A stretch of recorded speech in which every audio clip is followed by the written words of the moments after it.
Okay.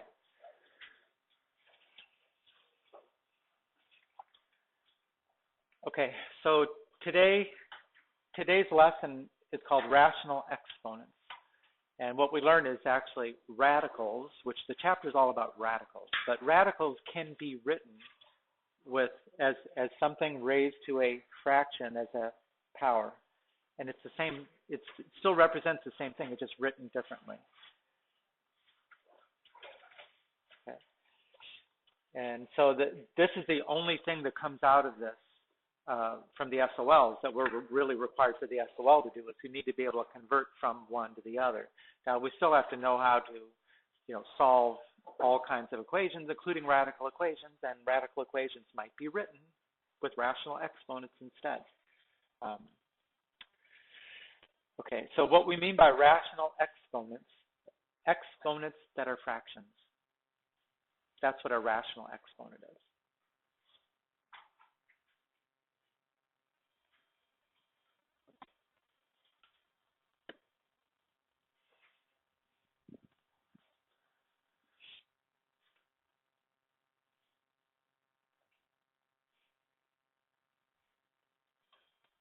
Right? So writing something with a fraction as an exponent is another way to represent a radical. And the simplest examples of it is just, let's do square roots, or let's take cubed roots with rational exponents. The square root as a rational exponent means raising it to the 1/2 power. Right? The cubed root is raising to a 1/3 power.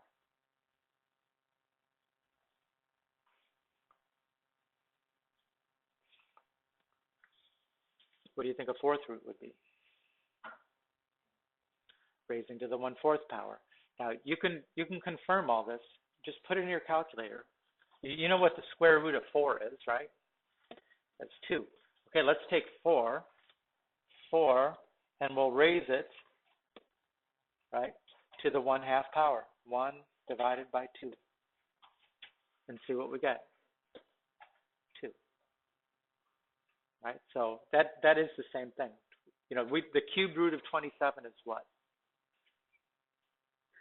3. Okay, let's try 27 to the 1/3. See that you don't get the same thing. 27 raised to the 1/3. 3. Okay, so rational exponents are just another way to represent radicals, which we're already using.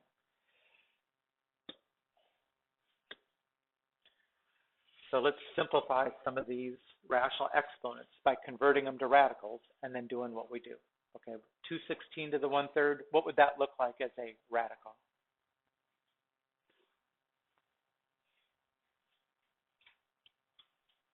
Remember, raising to the 1/3 power is the same thing as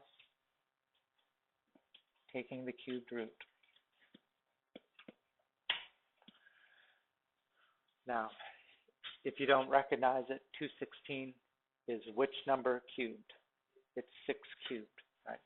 So this is, you could say it like this, the 3rd root of 6 to the 3rd, so that means it is 6.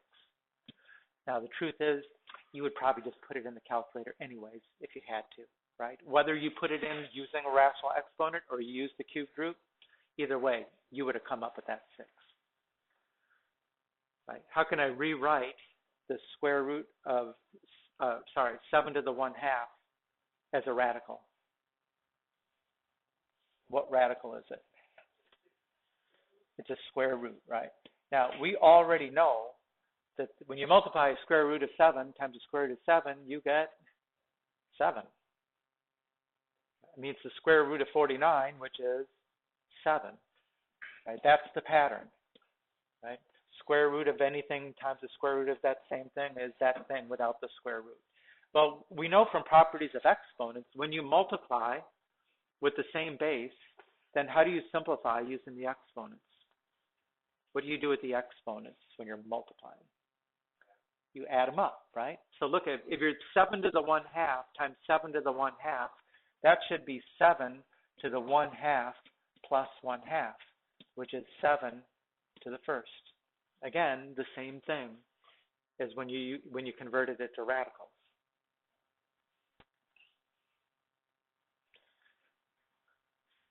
I mean, this section is the reason why we had to do that properties of exponents back then. Right, try to do the same thing. So, we'll do this one together. What is 5 to the 1/4 written as a radical? The what root? The fourth root, right? Whatever is, if it's a 1 to the 1/4, that means it's the fourth root of 5. And times the fourth root of 125. Okay, now use the product property, right? When you're multiplying radicals, how can you simplify them?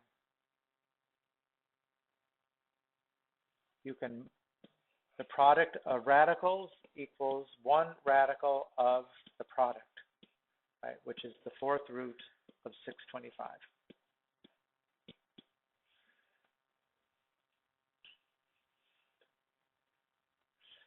Okay. Now you can put that in your calculator. Remember, how do you find fourth roots in the calculator? You can go to math 5, right?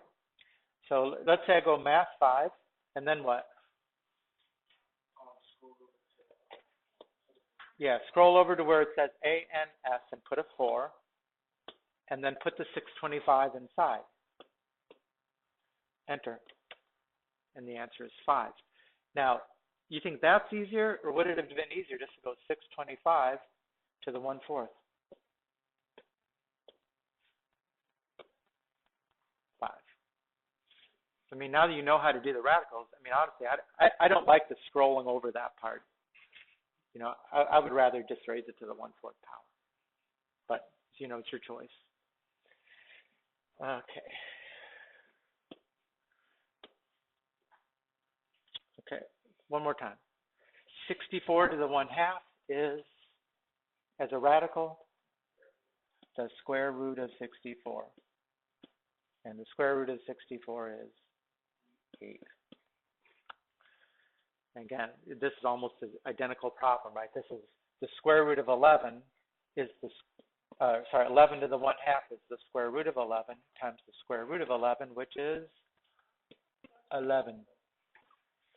Right? But again, just looking at the exponents, since that was the same base of 11, we could have just added those exponents and gotten 11 to the first.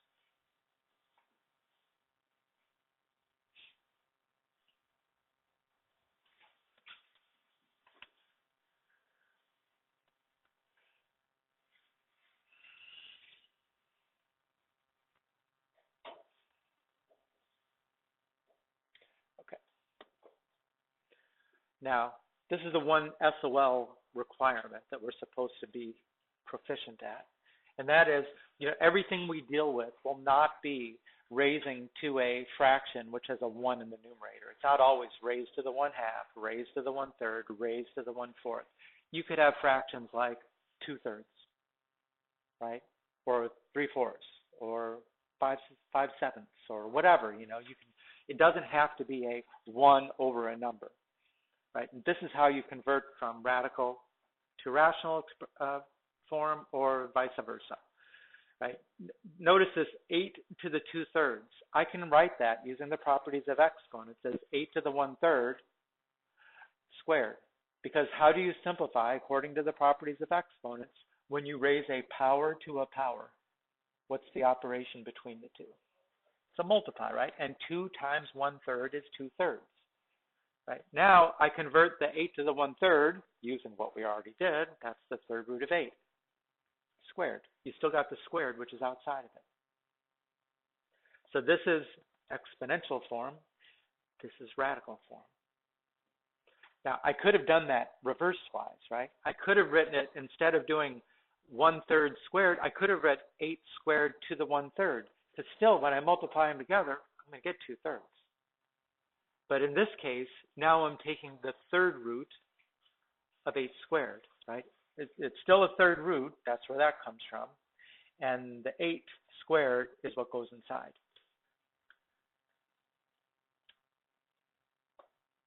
So these are equivalent. Those are both radical forms that are equivalent. Sometimes you'll see it with the exponent outside like this. Sometimes you'll see it with the exponent inside like that, right? The general form is this, right? If you're raising something to a fraction power, and this one they're raising to the m over n, right? It's the denominator of that is the index of the radical, right? The numerator is the power, right? Whether it's inside or whether it's outside, it's the power, right? The n is always the index.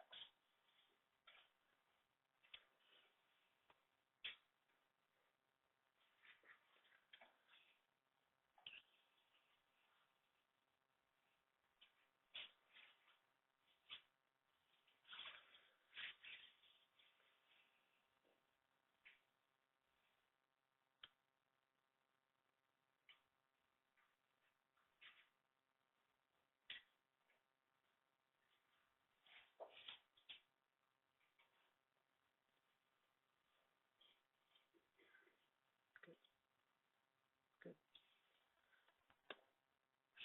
Okay, so let's do a couple. Let's convert x to the 3/7, which is in the rational form, right, to the radical form. So as a radical, what will be the index of the radical? I still got this up there if you want to, right? So it's going to be the 7th root because the denominator is the index, and then what goes inside. It could be x to the 3rd, or you could say it's the 7th root of x, and then raise that whole thing to the 3rd. It doesn't really matter. You could do either or.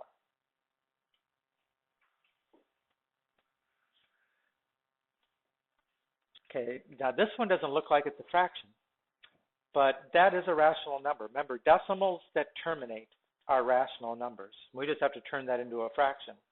How can you use your calculator to find out what that fraction is? Yeah, just put it in your calculator here, negative 3.5, enter, right? And now go math, enter, enter. It's negative 7/2. Okay, so turn that decimal into a fraction so you can do the same things that we're doing here, right? So this will be, that equals y to the negative 7/2. Now, before I use this property, how do we usually simplify a negative exponent? Flip it. So you need to flip this one, right? Make it 1 over y to the positive 7/2. And now convert that to a radical. What's the index of the radical? It's 2, which is a square root, which means you don't have to put a 2 there, right? Just put a square root symbol. And what is the power of y? Y to the 7th.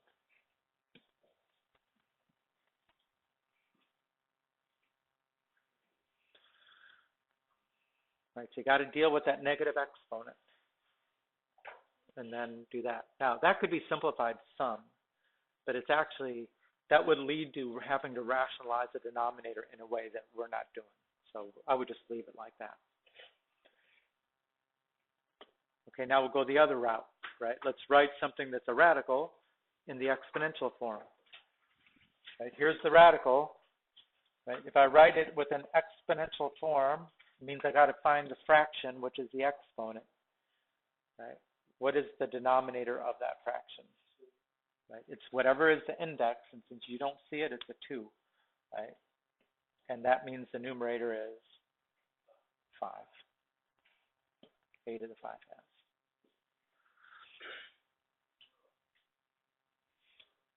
Right, how about the second one?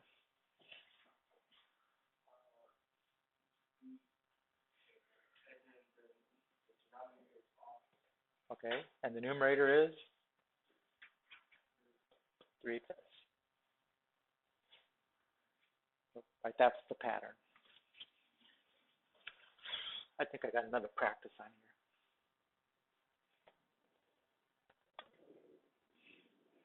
Okay, so try to do the w to the negative 5/8. See what you get. Remember what we did with the negative.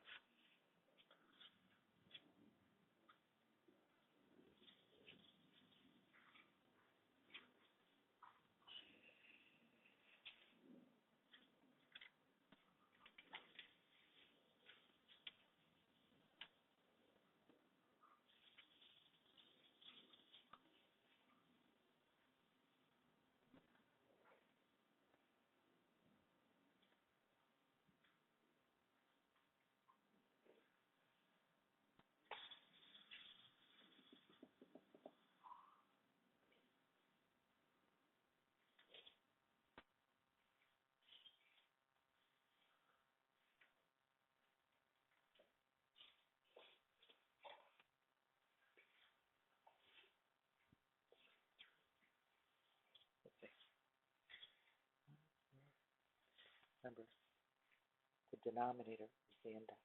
It's the eighth root. That changes the sign to positive. It doesn't flip the fraction. Right? Who else got an answer here? Got one? 1 over the eighth root of 3/4. Yeah. Should do it. So remember, the denominator is 8, so that's an 8. Right? The denominator is the index.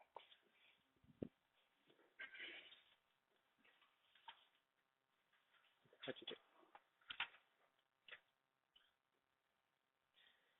Okay, what do we do about the negative exponent? How? We just did that as an example, didn't we? To the negative 3.5, right? Did we change that to the denominator? All right. Okay, look up. Okay, so remember the first step, if you have the negative exponent, flip it. 1 over w to the 5/8. Right, now it's a positive 5/8. Okay, and then convert. What is the index of the radical? 8. And what is the power of w? 5, right? Again, you could write the 5 there, or you could go like this. You could say the eighth root of w, and then the whole thing is raised to the 5th. And this one,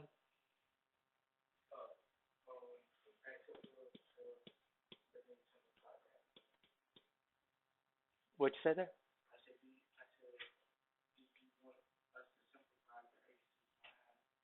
3/4 is not 1/2.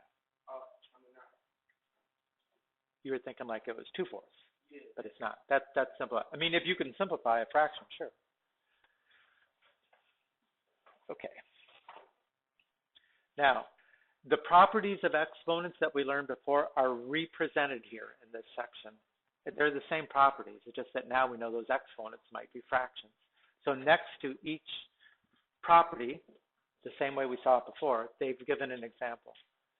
Right? So we know that when you're multiplying, you add the exponents.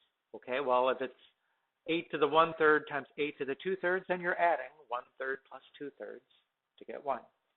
Right? Property is the same. When you raise a power to a power, you multiply. Right? 5 to the 1/2 to the 4th means you're going to multiply 4 times a half, which is 2.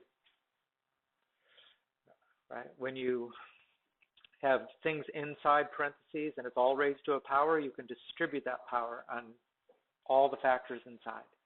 A to the m, b to the n. So this is 4 to the 1/2, 5 to the 1/2. Right? We still flip. We already did this in our example. So a to the negative m is 1 over a to the m. Right? You have a negative exponent, flip it to the other side. If you're dividing, subtract exponents. You know, what they're not showing here is that what if those exponents don't have a common denominator? Right? Then it's a little bit of an issue, right, when you're subtracting or if you're adding like that. I mean, it's easy if they already have the same denominator. But anyways, these are the properties. They're the same properties. The only complicating factor now is that they are fractions. Now, if I looked at that, I might wonder, can I really simplify this?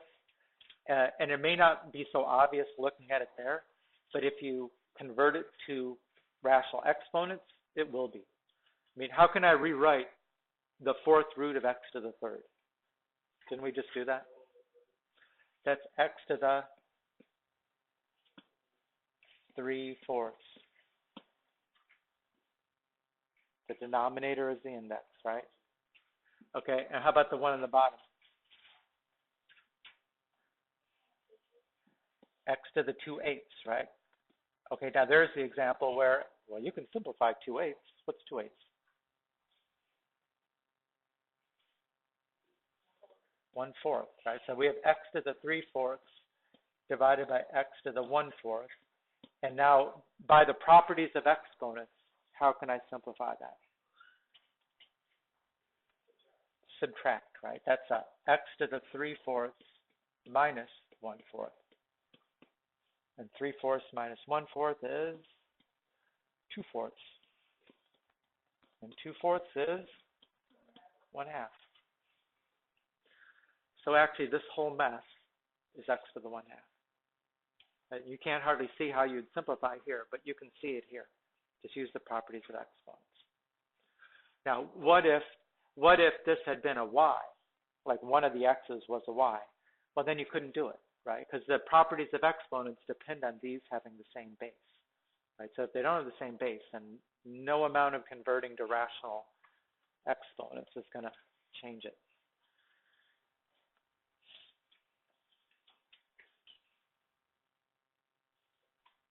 We're good? Okay, let's try these. Let's convert these to rational exponents so we could use the properties, right? How do I rewrite the square root of 3?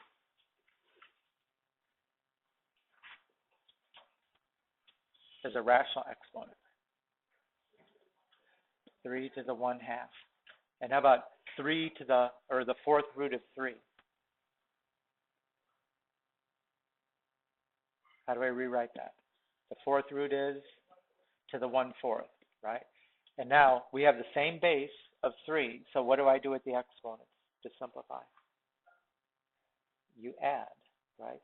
When you're multiplying, you add the exponents. This is 3 to the 1/2 plus 1/4, which is 3 to the 2/4 plus 1/4. The square root is an index of 2, so denominator is 2.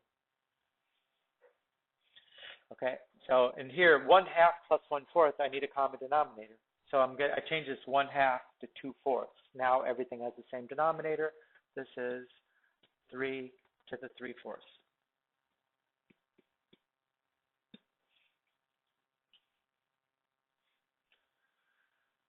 Now, how would I rewrite that as a radical?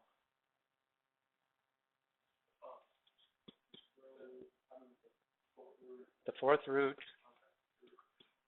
of 3 to the 3rd.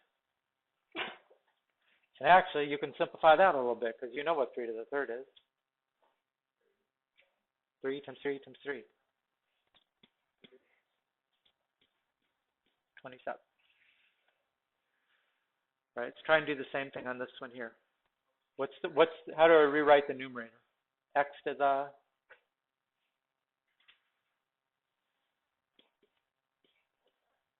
1/2. Actually, it's x to the 3rd to the 1/2. Now, what about the denominator?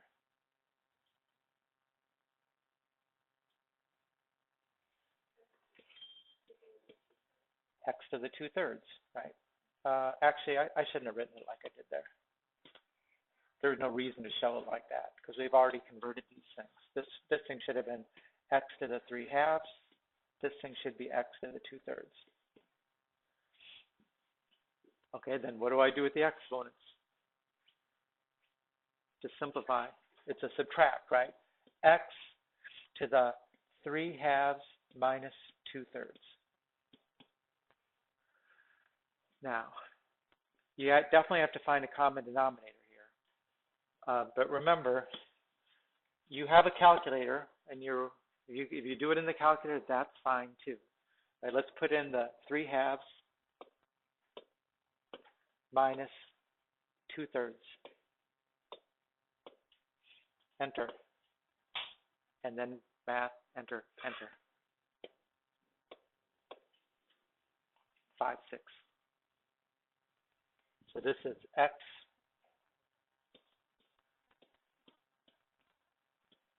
from the calculator.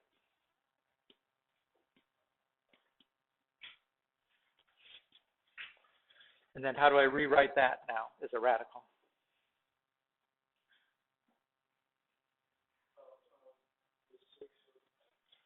The 6th root of x to the 5th. That's it.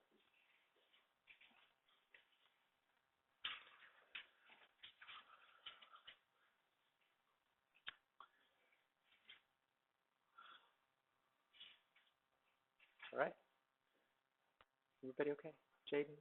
Okay. Brandon? Okay.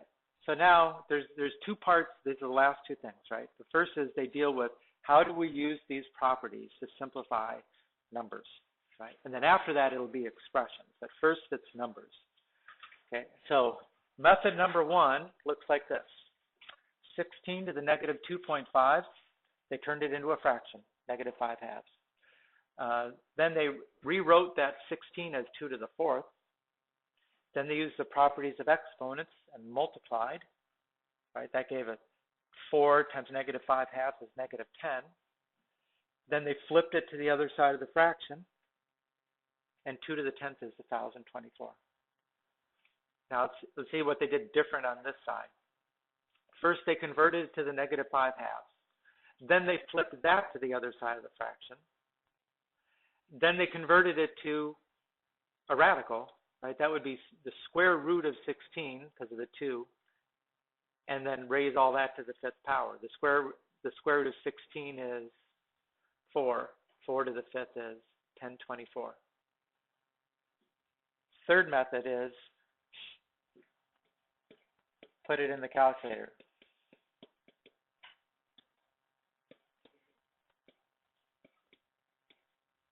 All right, just put it in the calculator. If you want to know 16 to the negative 2.5, then go 16 to the negative 2.5. Okay, now that doesn't look like the right answer. What do I need to do? Turn it into a fraction, right? Math, enter, enter. 1 over 1024. So even when we do the expressions, which expressions could have one part of it, which is a number, that's what you want to do to simplify the number part. You'll use the properties when you deal with the variables. But when it comes to the number part, your calculator actually does that for you. So I wouldn't overly worry yourself about that. Let's try another. Again, find this one. Put these in the calculator. See what you get for 32 to the negative 3/5 and 16 to the 3/4. We're almost done. Jose.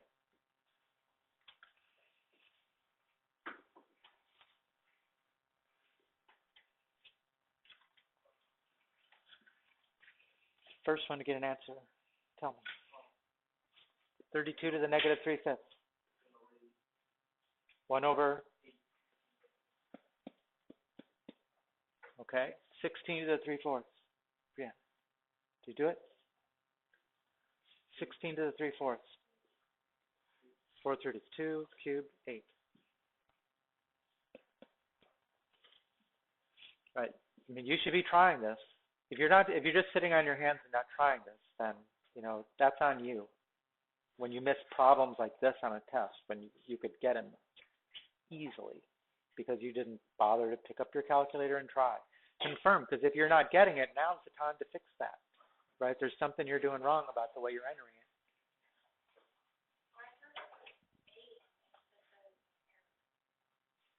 Let's see.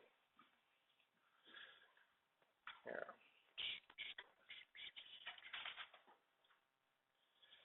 $32 to the negative 3/5. That looks right. Syntax. My guess is that in your exponent, you might have used the subtract sign and not the negative. That actually may not be the negative, this thing. It might be that thing. Let me see. Clear. 32 hat negative 3 divided by 5. And notice the difference in the symbols. So you had the wrong symbol there. And now go math. Enter, enter. 1, 8. Okay. Now, when it comes to expressions, the expression could have one part of it, which is a number, but then it's going to have some variables that you're going to have to use the properties with.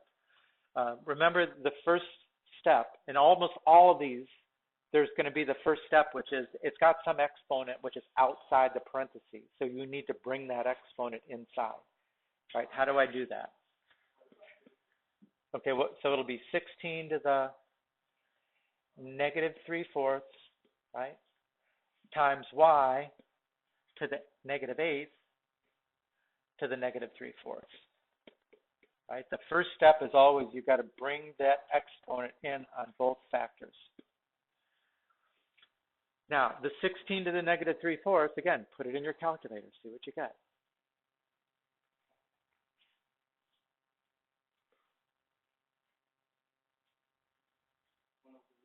It's 1/8, right? 1/8. And then the y to the negative 8 to the negative 3/4, again, what operation are you going to do between those two? When you raise a power to a power, you multiply. Okay, so then, again, you can put that in the calculator, right? If you want to do, if you don't need to, that's fine. But remember, negative 8 times negative 3/4 is positive 24/4, which is 6.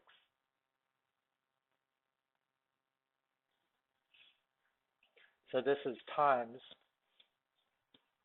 y to the 6.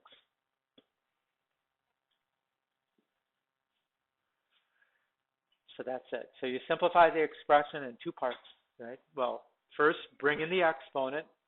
If there are numbers involved, let the calculator do that part for you. And then use the properties of exponents to simplify any variables.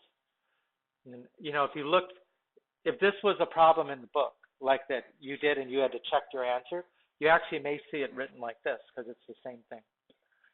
Y to the 6 divided by 8. Either one is fine.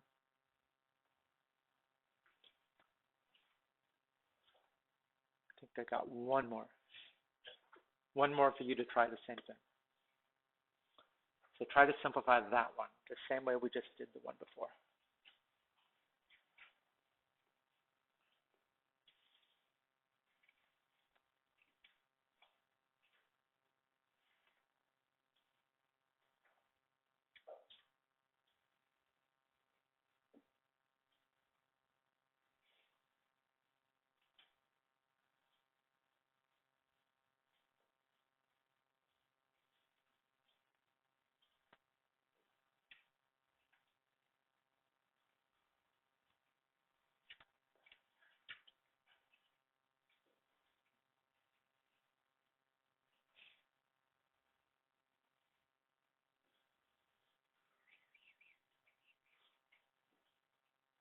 Who's got an answer? Yeah? Did you get it? Do you think so? This in here. That's a negative. It's a negative 1/3. So that changes things.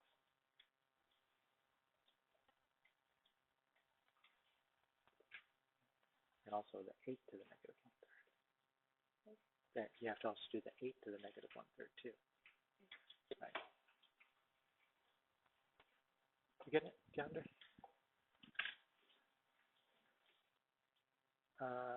You didn't do the 8 to the negative 1/3. Do that part. Right there. 8 to the negative 1/3 is J. So far, so good. Now, how do you get rid of the negative exponent? Okay.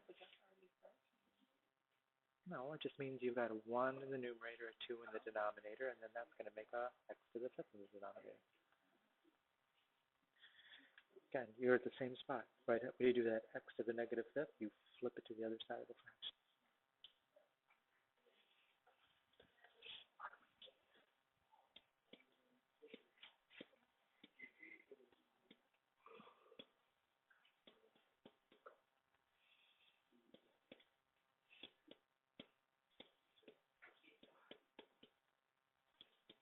What did you get when you did that? 8 to the negative 1/3.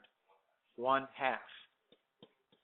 Right? And x to the 15th to the negative 1/3, x to the negative 5. And then how do you get rid of the negative sign? You flip it, so that becomes 1/2x to the 5th. Right? That puts them both in the denominator together.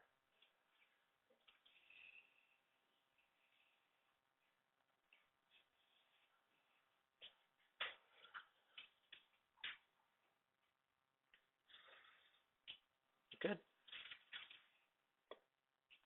So that's it. That's rational exponents. And I need to change that. I'll probably leave it the same.